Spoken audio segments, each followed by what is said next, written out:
بسم اللہ الرحمن الرحیم۔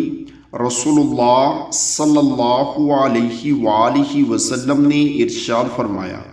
اس ذات کی قسم جس کے قبضہ قدرت میں محمد صلی اللہ علیہ وآلہ وسلم کی جان ہے،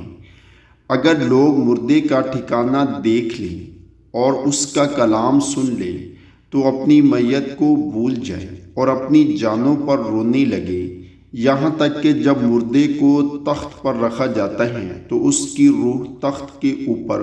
پھڑ پھڑاتے ہوئے پکارتی ہے، اے میرے اہل و عیال، دنیا تمہارے ساتھ اس طرح نہ کھیلے جس طرح میرے ساتھ کھیلی۔ میں نے حلال مال جمع کیا، پھر وہ مال دوسروں کے لیے چھوڑ آیا، اس کا نفع تمہارے لیے ہے اور نقصان میرے لیے، بس جو کچھ مجھ پر گزری ہیں اس سے محتاط رہو، یعنی عبرت حاصل کرو۔ کتاب کا حوالہ